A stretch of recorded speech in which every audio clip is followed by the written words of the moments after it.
அனைவருக்கும் வணக்கம். Savukku Shankar versus G square அப்படிங்கிற பிரச்சனை இப்போ ஆரம்பிச்சது இல்லை. கடந்த திமுக ஆட்சி காலத்துல இருந்தே பார்த்தீங்கன்னா ஜி ஸ்கொயருக்கு எதிராக சவுக்கு சங்கர் அவர்கள் பல விஷயங்கள் பேசிகிட்டே வராரு. ஜி ஸ்கொயரில் டாக்குமெண்ட்ஸ் சரியில்லை, ஜி ஸ்கொயர் கையகப்படுத்தக்கூடிய நிலங்கள் எல்லாமே முன் அனுமதி பெறாமல் வாங்கினது. இப்போ சமீபத்தில் கூட பார்த்தீங்கன்னா அந்த இடத்தினுடைய உரிமையாளரினுடைய எந்த ஒரு அனுமதியுமே இல்லாமல் ஜி ஸ்கொயர் இடங்கள்லாம் விற்றுருவாங்க, விற்றுட்டு அந்த ஓனருக்கு பணத்தை கொடுக்க மாட்டாங்க அப்படின்னு எக்கச்சக்கமான குற்றச்சாட்டுகள்லாம் வைப்பார். ஜி ஸ்கொயர் ஒரு கார்ப்பரேட் நிறுவனம்.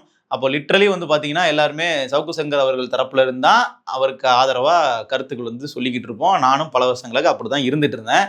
ஆனால் எப்போ சவுக்கு சங்கர் ஒரு ஜம்ப் அடிக்க ஆரம்பிச்சார் இல்லையா, எடப்பாடி இன்னும் ஆகச்சிறந்த ஆளுமை அப்படின்னு பேசிட்டு இருந்தவர் எடப்பாடிக்கு தலைமை பண்புக்கு தகுதியே கிடையாது அப்படின்னு பேச ஆரம்பிப்பாரு.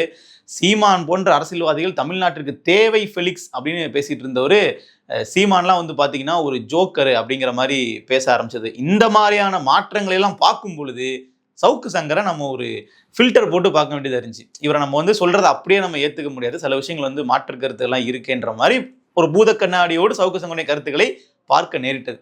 இப்போ அதற்கு பின்னாடி இப்போ என்ன தெரிய வருதுன்னு பார்த்தீங்கன்னா, இந்த ஜி ஸ்கொயர் நிறுவனம் குறித்து இவர் பேசக்கூடிய விஷயங்களுக்கு பின்னாடி எக்கச்சக்கமான அரசியல் இருக்கு. இப்போ சமீபத்தில் சவுக்கு சங்கர் அவர்கள் இந்த ஜி ஸ்கொயர் நிறுவனத்துக்கிட்ட ஃபினான்ஸ் பண்ண மோகன்குமார் அப்படிங்கிறவருக்கு ஜி ஸ்கொயர் தரப்புல கொடுத்த செக்ஸ் எல்லாமே பவுன்ஸ் ஆயிருக்கு. 3 தடவை செக் கொடுத்துருக்காங்க, 3மே பவுன்ஸ் ஆயிருக்கு. ஸோ ஜி ஸ்கொயர் பார்த்தீங்கன்னா திட்டமிட்டு பண மோசடி பண்ணுறாங்க அப்படின்னு குற்றச்சாட்டை முன் வச்சிருக்காரு. ஸோ ஜி ஸ்கொயர் தரப்புலேருந்து இப்போ என்ன பண்ணியிருக்காங்கன்னா, ஒரு நீண்ட அறிக்கை ஒன்று வெளியிட்டிருக்காங்க. அதில் என்னென்ன சொல்லியிருக்காங்கன்னு பார்த்தீங்கன்னா, நமக்கெல்லாம் ஒரு ஆஃபர் கொடுத்துருக்காங்க, மக்களாகிய நமக்கு ஒரு ஆஃபர் கொடுத்துருக்காங்க. என்னென்னா, ஒரு பிளாட் ₹1 நாங்கள் தர்றோம், நீங்கள் பண்ண வேண்டிய விஷயம் சவுக்கு சங்கர் அவர்கள் வீடியோவில் பேசக்கூடிய கருத்துக்கள் உண்மையானது அப்படின்னு நீங்கள் எவிடன்ஸ் கொடுத்தா போதும் அப்படிங்கிறது. ஜி ஸ்கொயர் பற்றி ஒரு நிறைய குற்றச்சாட்டுகள் சொல்கிறாரு இல்லையா, அதில் ஏதேனும் ஒன்று இருக்குது, ஏதாச்சும் ஒரு எவிடன்ஸ் நீங்கள் கொடுத்தீங்கன்னா நாங்கள் உண்மையிலே பண மோசடி பண்ணியிருக்கோம், இல்லை அந்த நில உரிமையாளர்கிட்ட இருந்து நாங்கள் என்ன பண்ணியிருக்கோம், முறைகேடாக இடத்த நாங்கள் எழுதி வாங்கியிருக்கோன்ற மாதிரி ஏதாச்சும் ஒரு ப்ரூஃப் நீங்கள் சப்மிட் பண்ணுங்க, நாங்கள் உங்களுக்கு ஒரு பிளாட்டை ₹1 கொடுக்குறோன்னு சொல்லி அவங்க ஓப்பன் சேலஞ்ச் பண்ணியிருக்காங்க. சவுக்கு சங்கருக்கும் சேலஞ்ச் பண்ணுறாங்க, நீங்கள் சொன்ன விஷயங்களுக்காக நீங்கள் ஆதாரத்தை காட்டுங்க அப்படின்னு சொல்லிட்டு. ஸோ இதில் ஜி ஸ்கொயர் தரப்பில் அவர்கள் ஒரு விளக்கத்தை கொடுக்குறாங்க இல்லையா, சவுக்கு சங்கர் அவர்கள் தரப்பில் சொன்ன விஷயத்தை பார்க்கும்போது மோகன்குமார் அப்படிங்கிற ஒரு நபர் தான் இங்கே பணம் கொடுத்து ஏமாந்து நிற்கிறாரு அப்படின்னு பேசுகிறாரு. நம்ம டக்குன்னு இந்த மோகன்குமார் யாரு அப்படிங்கிறத நம்ம நெட்டில் தேடி பார்த்தோம் அப்படின்னா வரக்கூடிய செய்திகள்லாம் அதிர்ச்சி அளிக்கிற மாதிரி இருக்குது. கிட்டத்தட்ட 2008 இப்போ வரைக்கும் பல வழக்குகளில் இவர் குற்றவாளியாக குற்றம் சாட்டப்பட்டிருக்காரு, கைதும் செய்யப்பட்டிருக்காரு. மோகன்குமார் அப்படிங்கிறவர் பிகே ஃபினான்ஸ் அப்படிங்கிற ஒரு நிறுவனம் நடத்தக்கூடிய ஒரு நபர். இவர் பார்த்தீங்கன்னா பெரு நிறுவனங்களுக்கு திரைப்படங்களுக்கு முதற்கொண்டு ஃபண்டு பண்ணக்கூடிய ஒரு ஃபினான்சியர், வட்டிக்கு பணம் கொடுப்பாங்க இல்லையா அந்த பிஸ்னஸ். ஸோ அதில் 2008 பாலசுப்ரமணியன் அப்படிங்கிற ஒரு நபருக்கு ₹1.5 கோடி என்ன பண்ணுறாரு, கடனாக கொடுக்குறாரு. திருப்பி அவர் 5.25 கோடி, ₹5.18 கோடி என்ன பண்ணிடுறாரு, திருப்பி கொடுத்துட்றாரு, வட்டி முதலுமா சேர்த்து கொடுத்துறாரு. அவ்வளோ பணமும் கொடுத்ததுக்கு பின்னாடியும் எனக்கு ₹45 லட்சம் இன்னும் நீங்கள் கூடுதலாக தரணும் அப்படின்னு சொல்லி அவர்கிட்ட மிரட்டி பணம் வாங்க முயற்சி பண்ணியிருக்காரு. அவர் நீதிமன்றத்துக்கு போய் இவர் மேலே வழக்கு போட்ட உடனே நீதிபதி என்ன பண்ணுறாங்கன்னா, இவர் பண மோசடி வழக்கில் கந்து வட்டி கொடுக்குறாரு அப்படிங்கிற சட்டத்தின் கீழ் இவர் கைது பண்ணுறாங்க, கைது பண்ணி சிறையில் அடைக்கிறாங்க. ஸோ அங்கே தான் இவர் வெளி உலகத்துக்கு தெரிய ஆரம்பிக்கிறாரு, ஒரு ஸ்கேமரா, ஒரு ஏமாற்றக்கூடிய பேர் வழியாக ஒரு மோசடி பண்ணக்கூடிய நபராக. அதற்கப்புறம் பார்த்தீங்கன்னா மறுபடியும் 2023 இப்போ சமீபத்தில் கூட ஒரு முக்கியமான வழக்கில் மாட்டினார். ரங்கநாதன் அப்படிங்கிற ஒரு நபருக்கு இதே மாதிரி ₹1.5 கோடி பணம் கொடுக்குறாரு. அந்த பணம் கொடுத்ததுக்கு பின்னாடி அவங்க என்ன பண்றாங்க, திருப்பி இவருக்கு 10 கோடி வரைக்கும் மொத்தமாக கொடுத்துட்றாங்க. வாங்கின காசு 1.5 கோடி, ஆனால் அவர் திருப்பி கொடுத்தது 10 கோடி வட்டியெல்லாம் சேர்த்து. 10 கோடி கொடுத்ததுக்கு அப்புறமாவும் அவரோட நிலத்தை இவங்க ஜாமீனுக்கு பிடிச்சு வச்சிருப்பாங்க இல்லையா, ஒரு கேரண்டிக்காக லேண்டோட டாக்குமெண்ட்லாம் வாங்கிட்டு தான் பணம் கொடுப்பாங்க. அப்படி சென்னையில் ஒரு 3 கிரவுண்ட் இடம், காஞ்சிபுரத்தில் ஒரு 18 ஏக்கர் இடம், ரெண்டோட வேல்யூவும் சேர்த்திங்கன்னா 25 கோடி வரும். இந்த டாக்குமெண்ட்டை என் பேரில் எழுதி கொடு அப்படின்னு சொல்லி கேட்குறாங்க. ஸோ அப்போ எப்படி இருக்கு பாருங்க, ஒரு பணம் கொடுக்கறது, அவங்ககிட்ட ஒரு டாக்குமெண்ட்டை வாங்கிக்கிறது, அவங்க அசலுக்கு மேலே வட்டிக்கு மேலே பணம் கட்டினதுக்கு அப்புறமா கூட அந்த பணத்தை வசூலிக்காமல் இல்லை அந்த டீலை க்ளோஸ் பண்ணாமல் மறுபடியும் அந்த லேண்ட் எழுதி கொடுங்கன்னு கேட்குறது, இல்லை கூடுதல் பணம் கேட்குறது. இது இவரோட டெம்ப்ளேட், தொடர்ச்சியாக அதை பண்ணிக்கிட்டே வந்திருக்காரு. மேபி கேட்ட உடனே ஹார்ட் கேஷாக கையில் கொடுத்துட்றாரு அப்படின்றதுக்காக பல பேர் இந்த ரிஸ்க் எடுக்கிறாங்க. ஆனால் சட்டப்படி ஒரு நிறைய இடங்களில் சிக்கியிருக்காரு. இப்படிப்பட்ட ஒரு நபர் தான் தன்னுடைய பணத்தை ஜி ஸ்கொயர் கிட்ட கொடுத்து ஏமாந்துட்டதா சவுக்கு சங்கர் அவர்கள் பேசுகிறார். இப்போது ஒற்றை எழுத்த நிறுவனம் மோகன்குமார் என்பவரிடம் இந்த ஆண்டு 25 கோடி கடன் வாங்கி அதை 5 மாதங்களில் திருப்பி தருகிறேன் என்று ஒற்றை எழுத்து நிறுவனம் வாங்கியிருக்கிறது. அதற்கு பதிலாக நாங்கள் தவணை முறையில் இதை திருப்பி தருகிறோம் என்று அவர்கள் கொடுத்த 38 லட்சம் ரூபாய்க்கான ஒரு செக்கு பவுன்ஸ் ஆயிடுச்சு. இதே போல் 15 கோடி வாங்கி அதை திருப்பி தரும் ஒரு தவணையாக 3.16 கோடிக்கு 28/6/2026 தேதியிட்ட ஒரு செக் அளித்திருக்காங்க. அந்த செக்கு பணம் இல்லாமல் திரும்பி வந்துருக்கு. சரிப்பா, G2 வந்து உண்மையிலேயே வந்து இவங்களுக்கு கொடுத்த செக்கெல்லாம் பவுன்ஸ் ஆகாம இருந்திருக்கும், இல்ல மோகன்குமாரை ஏமாத்திருக்க மாட்டாங்கன்னு தெரியுமா? அது நமக்கு தெரியாது. அதை வந்து இவர்கள் என்ன பண்ணலாம், வழக்கு பதிவு பண்ணலாம், G2 மேல சட்டப்படி நடவடிக்கை எடுக்கலாம், அதெல்லாம் இவர்கள் பண்ணலாம். ஆனா எங்க சவுக்கு ஒரு அரசியல் பண்றாரு இல்லையா, அதுதான் நம்ம வந்து பேச வேண்டியதா இருக்கு.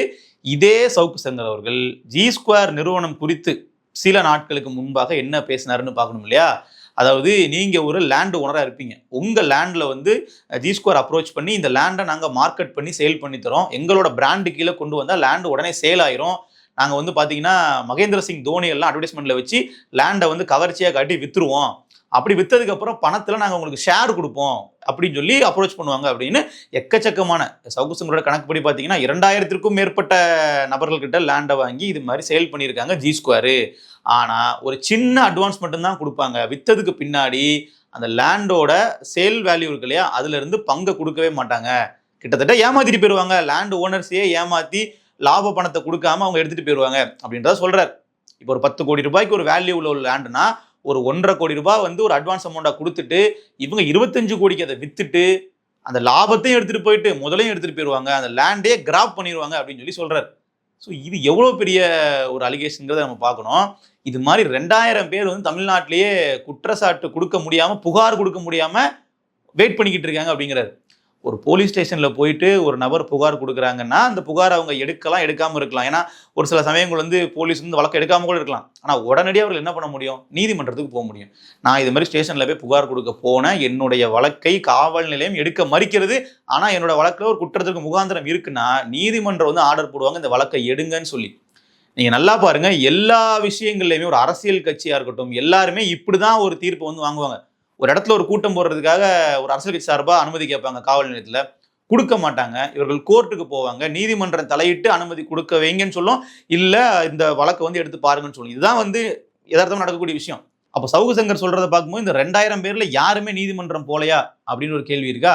சரி, இப்ப நம்ம ஏன் இதை பேச வேண்டியிருக்குன்னா, இதுல சவுக்கு சங்கர் என்ன சொல்றாரு பாருங்க, இப்படி முறைகேடாக பல கோடிகளை வந்து G2 வந்து அப்படியே அள்ளி சுருட்டி இருக்காங்க அப்படின்னா எதுக்காக G2 நிறுவனம் திவாலாகிற நிலைமையில இருக்கு, அவர்கள்கிட்ட பணமே இல்லை, மோகன்குமார் போன்ற நபர்களுக்கு கூட அந்த பணத்தை திருப்பி கொடுக்க முடியாம G2 தத்தளிக்குதுன்னா அதனுடைய காரணம் என்ன? ஒரு வீடியோல G2 கிட்ட கோடி கோடியா பணம் குவிஞ்சிருக்கு, அவர்கள் வந்து நிலங்கள் எல்லாம் முறைகேடா என்ன பண்றாங்க, லேண்ட் ஓனர்ஸ்ட் இருந்து எடுத்துக்கிறாங்க, அதை எடுத்து சேல் பண்ணி எக்கச்சக்கமா முறைகேடா பணத்தை அள்ளி குவிக்கிறாங்க கோடி கோடியான்றது ஒரு வீடியோல பேசியிருக்காரு. இன்னொரு இதுல இதே மாதிரி மோகன்குமார் அவர்களுக்கு கொடுக்க வேண்டிய பணத்தை கூட கொடுக்காம ஏமாத்துறாங்கன்றாரு. இதுல எது உண்மை அப்படின்னு ஒரு கேள்வி வருமா இல்லையா? அந்த கோடி கோடியா G2 எப்படி பணத்தை குவிக்கிறாங்கன்றதை அவரே பேசியிருக்காரு, அதையும் கேளுங்க. ஒற்றை எழுத்து நிறுவனத்தின் புதிய திட்டம் என்று செய்தித்தாள்களில் அந்த பிரபல கிரிக்கெட் நட்சத்திரத்தின் விளம்பரம் வரும்.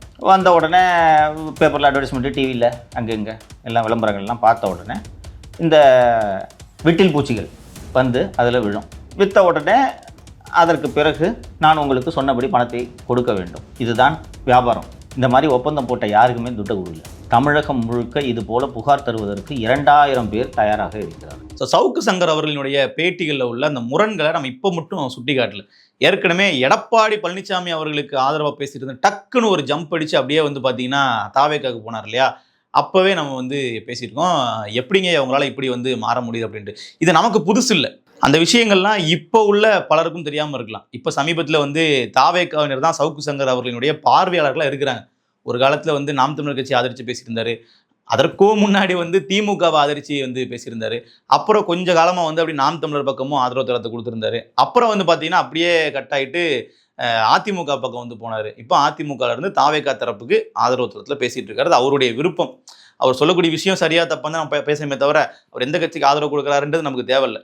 ஆனால் இதை வந்து மக்கள் புரிஞ்சுக்கணும். ஸோ லிட்ரலி வந்து ஒரு தரப்பில் உள்ள நியாயத்தை மட்டும் வந்து பேசிட்டு போனாங்க அப்படின்னா இன்னொரு பக்கத்தில் உள்ளது இங்கே தெரியாமையே வந்து போயிடும்.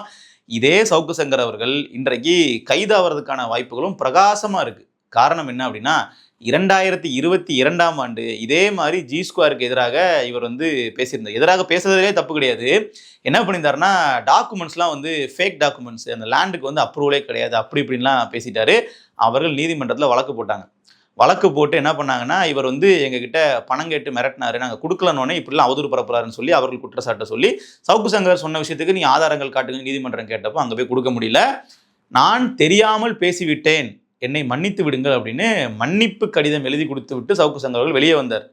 நீதிமன்றம் என்ன சொல்லிச்சுன்னா, நீங்கள் இதற்கப்புறமா ஜி ஸ்கொயர் குறித்து அவதூறு பரப்பக்கூடாது அப்படின்னு ஒரு ஆணையை வந்து பிறப்பிச்சு ஒரு அனுப்பி வச்சாங்க.